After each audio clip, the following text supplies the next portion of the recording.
Big news over the weekend, of course, Mr. Donald Trump, the president, puts out a tweet. And what does he talk about? The crypto strategic reserves.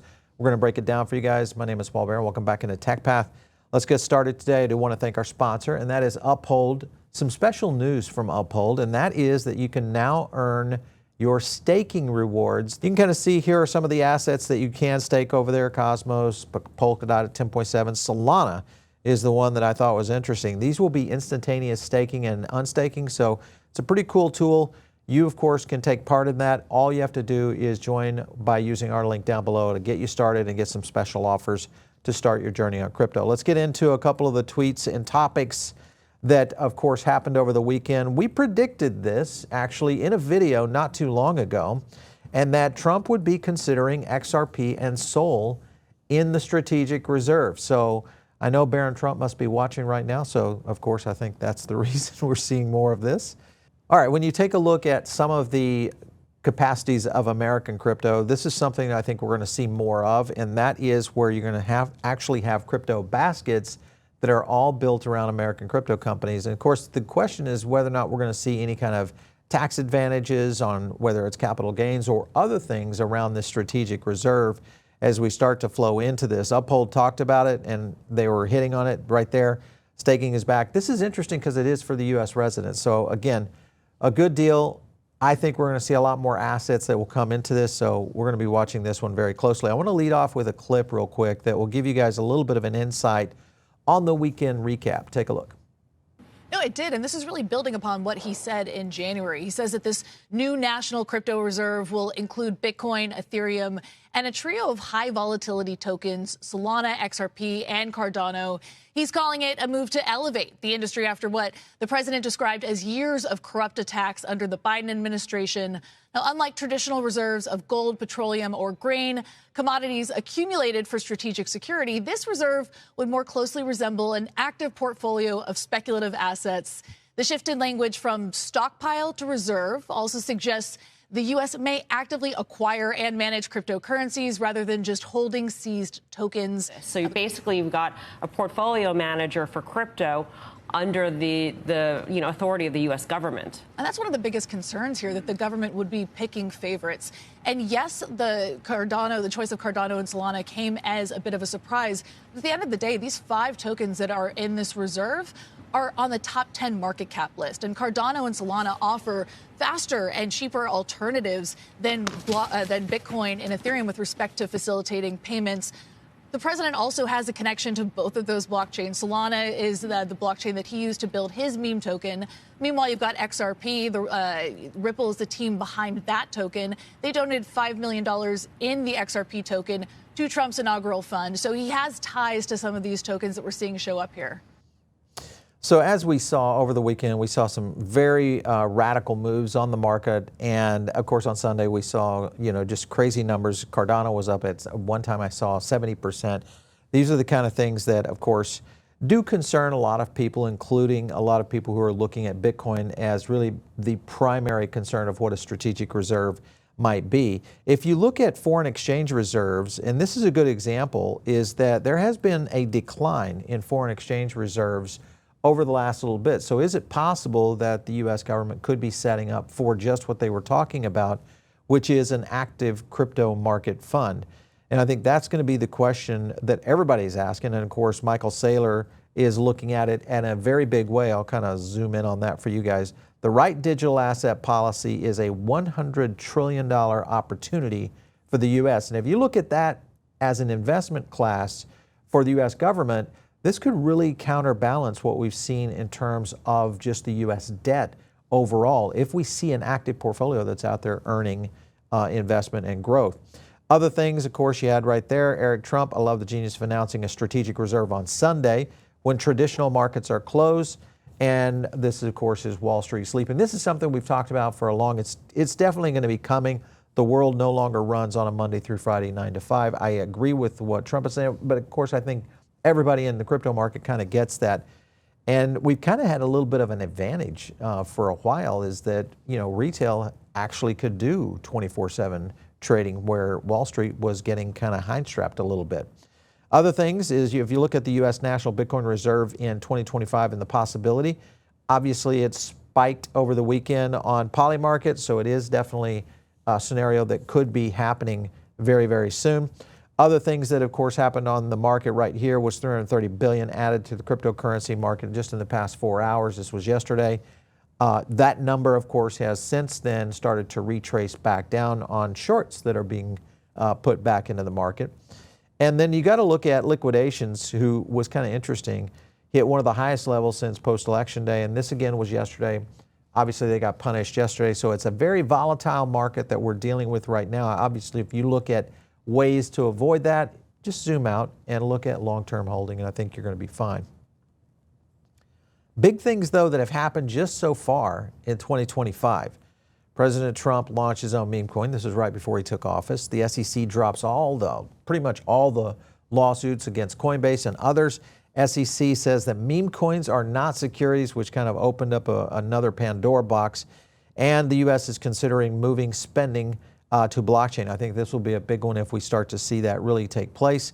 Trump also says the U.S. should be the leader in crypto. And last, of course, is the U.S. establishing the first ever strategic crypto reserve. So very, very big time in crypto, I think, in general. And it's also, I think, a time where now we're probably going to see people actually coming into the market looking at this in a different, scope. And I think that's the thing that a lot of people don't completely realize yet. And the question is it priced in? Do you guys think it is right now priced in? All this bullish news that we've seen going into the market. Are we getting ready to see another market correction here before a blow off top? Or has the bull run already passed us by? Let me know down in the comments below. We always love to get your feedback. Now, Trump is coming on to say, hey, we're going to do another announcement, and he's going to do that later this week. And he's talking about tomorrow night is going to be big. I think this is going to be before Congress. The idea behind this obviously will be whether or not Congress is going to approve a reserve, if you believe that it has to be required, because there's some speculation that this doesn't necessarily have to be required. But the U.S. Senate is going to vote this week on repealing the IRS rule threatening crypto and DeFi. That'll be a very interesting situation as well, because if we do get favorable tax positions, and if we get American cryptos that could have some sort of subsidies or some sort of loopholes, this will be a significant situation that is going to affect the crypto markets in a very, very big way. So we're watching this one with bated breath. Here is, of course, David Sachs. This is the crypto and AI czar. He took a little heat over the weekend because of Solana being mentioned by President Trump. And, as you know, we've talked about this before, David Sachs is and was part of that multi-coin investment that really kind of was a VC-backed innovation on the early days of Solana, still holding, I'm sure, quite a bit of Solana. But he says everything's been sold. So since he took over, he's been out. So a big deal going forward here. And I think that's a good position that, obviously you want your crypto czar to be in on for sure. Eleanor talks about a few things. March shaping up as the crypto month in Washington. A lot of points that you got to look at. CFTC is going to be holding its CEO forum. This is on March 6th. You got the White House also hosting the first ever crypto summit. That's this week. And then, of course, you got March 10th. Banking GOP is also going in as well with a day that week to talk about things. And then you've got 5 planned industry roundtables coming in from the SEC. Don't forget, you've got the Digital Chamber doing their event. Also, the Policy Summit, I believe, is later in the month of March. We'll most likely be at that one. So it's going to be a lot of news for sure. I want to go to another clip here because this will give us an idea as to how does this affect crypto for the rest of the year. Take a look. But I know our technician, Mark Newton, had talked about this being a cyclical downturn in Bitcoin through the end of March. So he was talking mid-January, getting down to 62. The weekend... 105 to 62. That's just Bitcoin. Yeah, it's a typical... Do the math, though. It's like, in a month, 105 to 62. Yeah, that's a test of the resolve that of hurts bulls, right? people that buy at 105. Yeah, but as you know, Bitcoin makes all of its gains in 10 days. So Yeah. if people sort of try to time this, they're going to miss out on a chance for Bitcoin to go back to its highs. And by the end, at some point in this year, you think it gets, because last year you thought it might get to 150 or even higher, right? Yeah. I think it's going to do better than 150 this year. You do? Because it's becoming more widely held. Yeah. If Citadel starts trading it, it starts to have more broad acceptance. Broad acceptance, I think that was the key statement right there, is with this announcement from President Trump over the weekend, the situation that could occur over the markets in the next few months, acceptance could be a big factor here. So you look at this right here. This also hits on his topic, is that missing Bitcoin's top 10 days a year could cost you basically all your gains and gains. And this is what he was referencing. During the 2021 bull market, top 10 days a year saw an astounding 179% return compared to negative 43. So if you were selling in those days, you simply just lost money. But if you were holding through and went after those gains and then made the right kind of exits, then obviously you saw the difference. 2019 was no difference. The best 10 days there returned a substantial 217% against a 39% loss. So that's the typical nature of crypto in general, is you kind of just have to look at this very, very pragmatically and not get overly worked up about these massive moves that we see in the markets overall. Here, of course, was the announcement that came in from Kobe. This was on Saturday, and it was kind of interesting that we saw this. 24 hours ago, someone took a $200 million worth of ETH and Bitcoin longs on a 50X. This meant that even a 2% would have liquidated about a 200 million. So you look at that at the timing, and then Trump just randomly, because I don't think anybody was expecting this on Sunday, randomly announcing the strategic reserve and then putting in ETH, Bitcoin, Solana, Cardano, and XRP. A lot of speculation on this. Arthur Hayes, though, came in and said, hey, don't worry about it. It's just words. Let me know when they get congressional approval to borrow money and revalue the price of gold, because without that, they have no money to buy Bitcoin and other digital assets out there.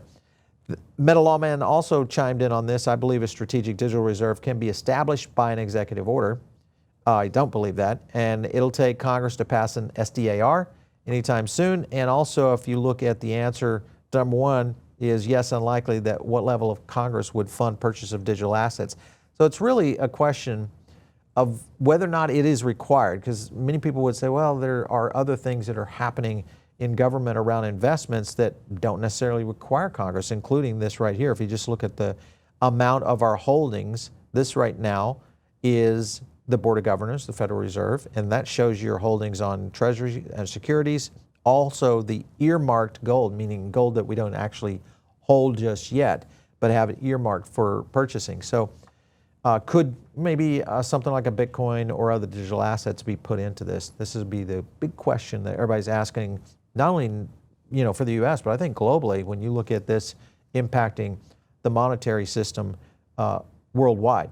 Other things out there is there's your petroleums. This was mentioned earlier when they were talking about the comparison of investing in, whether it's sweet oil and sour oil. Some of these are long-term investments, and getting to these strategic reserves. So has it just become the time for digital assets to be included in these kinds of conversations? So everybody was worried that Bitcoin wasn't mentioned in the initial tweet. Trump came back in, of course, and include Bitcoin and Ethereum.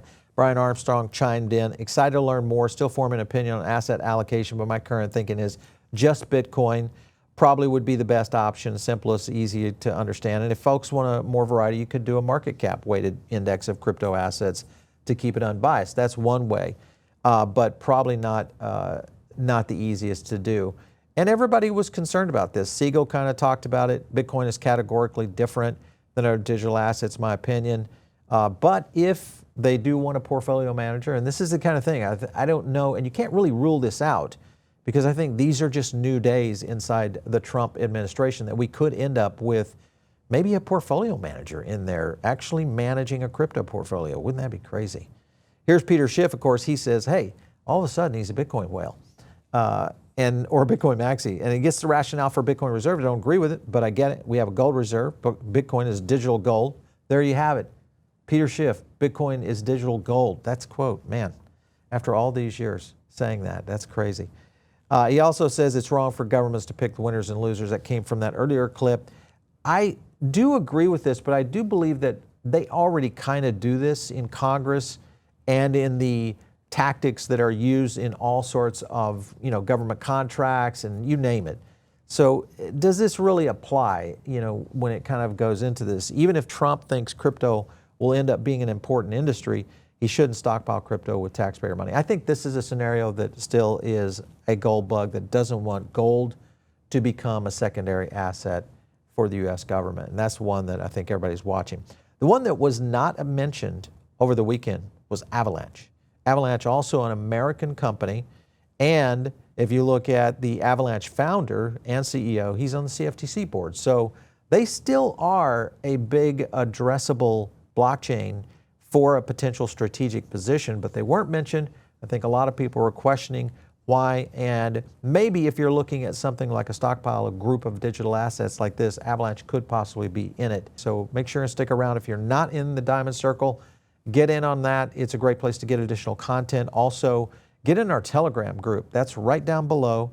Use the link down there. I'm in and out of there every day, so I always love chatting with you guys. It's free. Check it out. And, of course, follow me out there on X at Paul Barron. We'll catch you next time right here on TechPath.